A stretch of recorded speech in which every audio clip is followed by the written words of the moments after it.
Jadi yang saya nak khabar pada malam ni, yang pertama, trombo ni maknanya dari segi yang lain adalah cerita. Cerita pun trombo juga.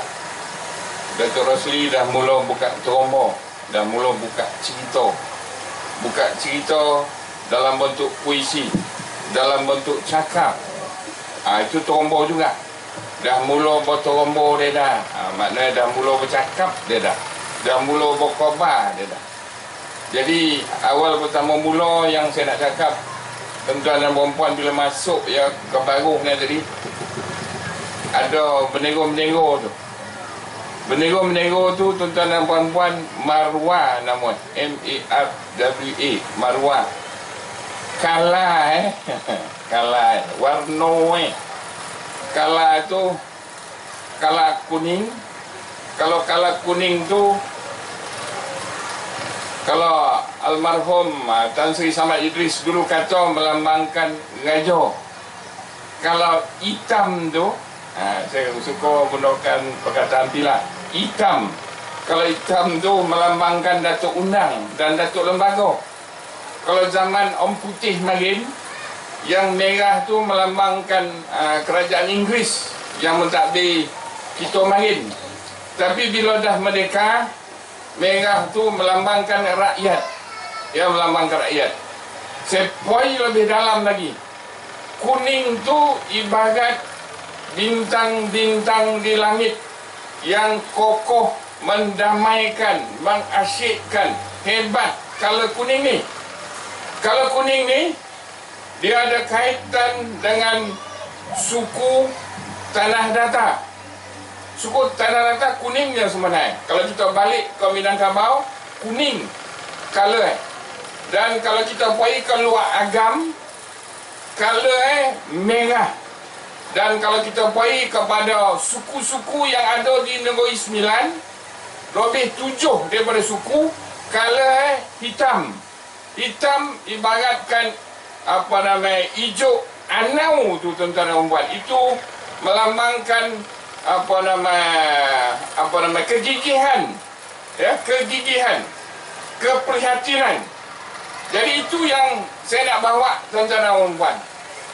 Dan kemudian yang saya belajar daripada orang tua-tua, kalau pantah kucung tu ataupun jambar tu, tuan-tuan dan puan, kalau dia 8, 10, 2 boleh piringnya. Jangan nongah lu cakap macam ni. Jangan nongah lu. Dalam ni dulu, pergi bertanya, yang 2 boleh tu suku apa yang sepatut letakkan pantai dalam? Kalau 10 tu suku apa? Kalau 8 tu suku apa? Saya tak ada pernah nak turun dalam sebab masuk pendek. Ni tuan-tuan dan puan yang saya nak berkhabar pada tuan-tuan dan puan. Dan satu lagi saya nak bagi tahu pada tuan-tuan dan puan-puan, Datuk Lembaga yang dah berkerojan, mana majlis yang macam ni dah berkerojan, mana majlis penubuhan kerajaan. Dia mengisytiharkan dirinya kepada anak-anak buah. Anak-anak buah, maknanya inilah pemimpin tuan-tuan dan puan-puan yang ada kaitan dengan suku Mungkal. Ya, suku Mungkal yang paling kanan, ya, atau yang kanan dalam luar Ulu Muar, tuan-tuan dan puan. Bila dia datang ke tempat kita dulu, dia satu saing dengan suku Selongang, Seri Melengang, Selongang, ya, Mungkal, lebih itu 3 batu, Tanah Datar. Ini antara yang datang.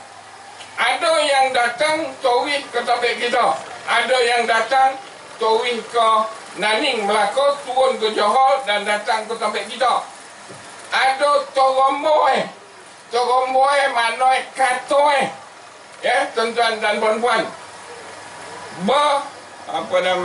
Beraja ke Johor, bertuan ke Minangkabau, bertali ke Siak, berpengkalan ke Naning, bermak ke Melaka. Tuan-tuan dan puan-puan, fikirkanlah Apa maksud itu tuan-tuan dan puan-puan? Apa maksud kalau berpangkalan kena ni, maknanya daripada tanah Minangkabau, terutama 50 kota, dia taruh kena ni. Itu pangkalan daripada situ dia taruh turun sampai ke tempat kita. Tuan-tuan dan puan-puan, Trombo ni kalau kita nak sampaikan kepada anak-anak buah, dan anak-anak buah pula nak jawab kepada pemimpin-pemimpin adat, biasa tak payah guna kotek. Kita ingat dia dalam kepala kita. Antara kalau nak mulakan cakap, kok nak melompek, nak bersetumpu, nak menconcang, nak berlandihan. Mana saya nak melompek, mana saya nak bertumpu, mana saya nak mulakan kata, mana saya nak mulakan cakap. Maknanya kat sini ada Datuk kata di balai pantun ni. Bila dah balai pantun ni, mulalah kita bercakap. Makan sirih berpinang tidak, sirih datang dari Melaka. Makan sirih mengonyang tidak, togah ada adat dan budi bahasa. Kita bercakap dengan yang datang tu.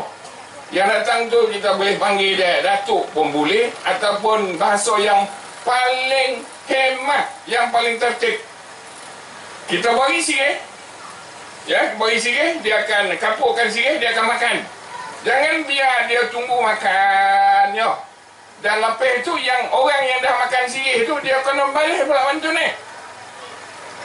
Makan sirih berpinang tidak, sirih datang masjid tanah.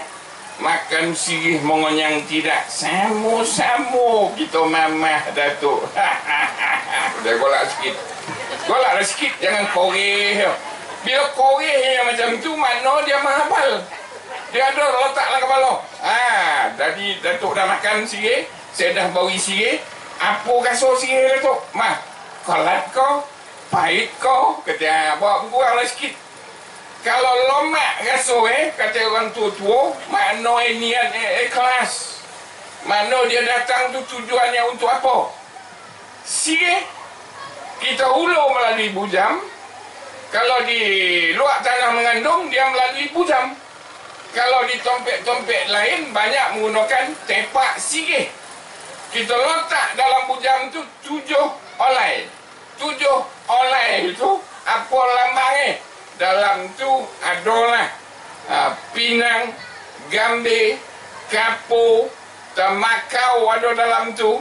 Apa lambang-lambangnya dalam tu? Nanti tuan-tuan dan puan-puan bertanyalah, tuan-tuan dan puan-puan. Ini saya nak khabar itu.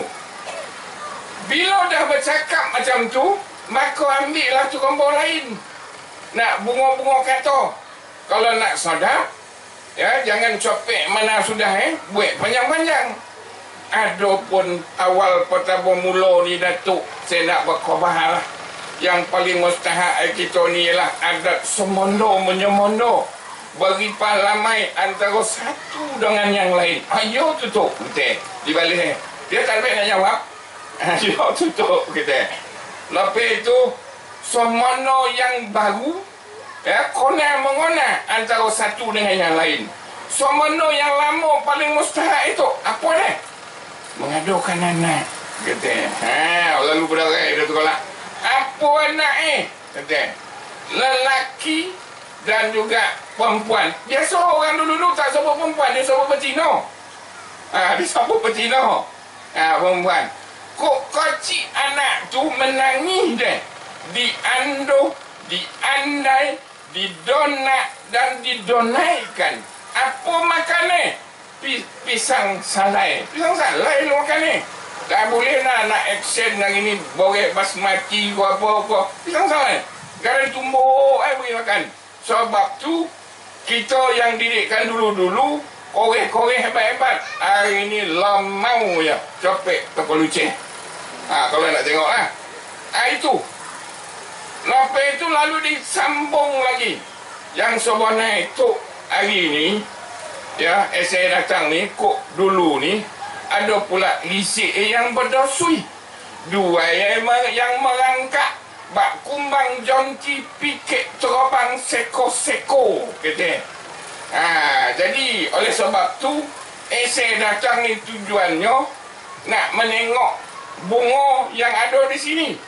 Saya perhatikan bawah ni susunan bunga cantik. Dia ke situ pula apa ya? Kita pusing. Jangan kita hafal ya benda tu. Maka dijawab dan adalah sambungnya sampai ke ujung. Tuan-tuan dan puan-puan. Itu yang dah dekat 20 minit dah tu. Dah dekat habis dah tu. Tuan-tuan dan puan-puan. Saya biasa cakap ni tuan. Angkat napih, turun napih saya dah tahu dah. Itu dah berapa minit. Jadi tuan-tuan dan puan-puan, kalau kita nak menasihatkan anak buah, nak menasihatkan orang lain, garang semanjangnya dah. Jangan ikutkan hati, nanti mati. Jangan ikutkan rasa, nanti binasa. Jangan ikutkan nafsu, nanti losu. Jangan ikutkan marah, nanti parah. Jangan ikutkan risau, nanti tidur tak lelap. Jangan ikutkan malih, nanti utang tak lansai. Minum kopi dengan susu, kurang manis ditaruh gula. Jangan ikut hawa nafsu, kau tak mati seperti gila. Aibah sampah tak hanyut, ini kan pula kemarau panjang.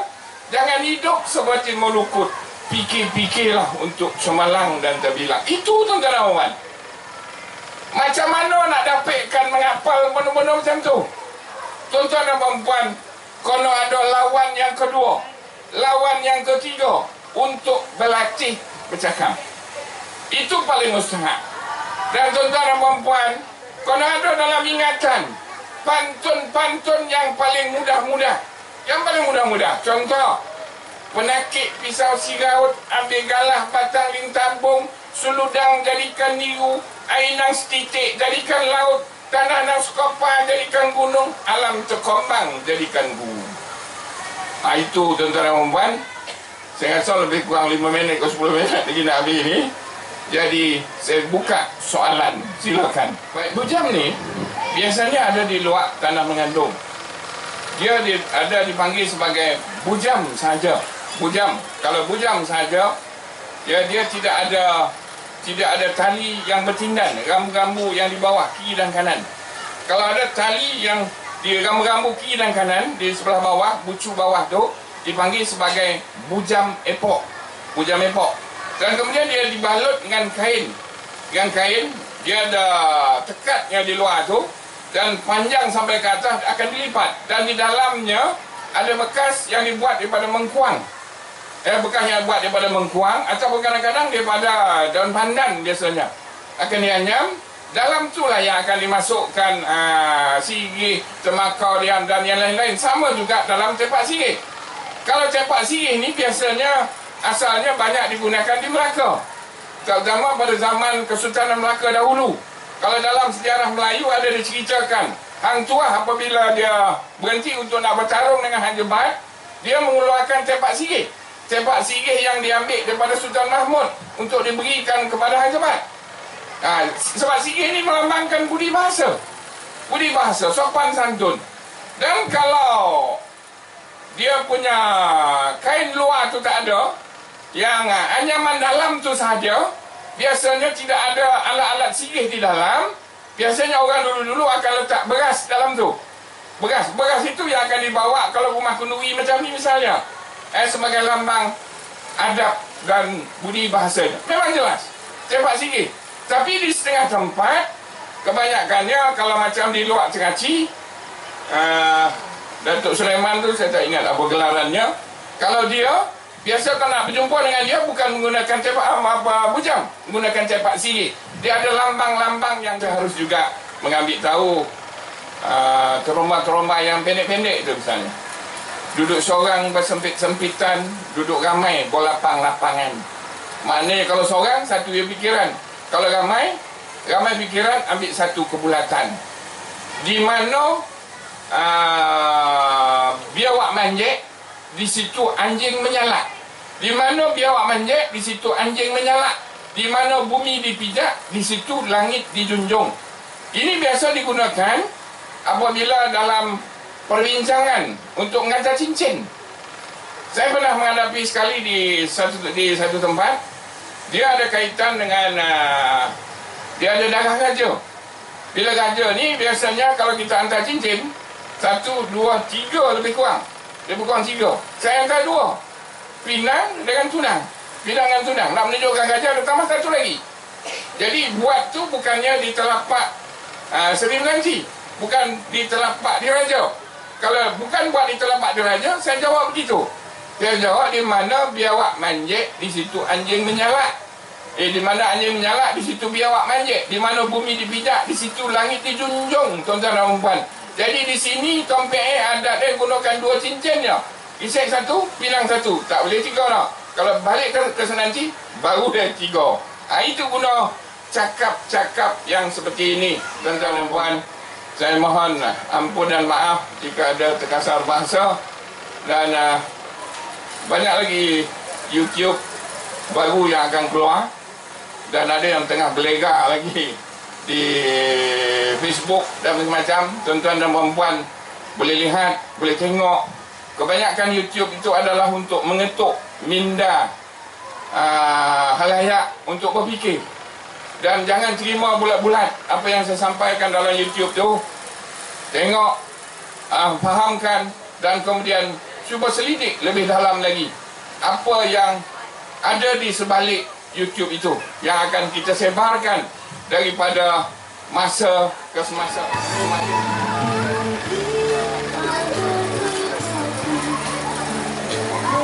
kasih.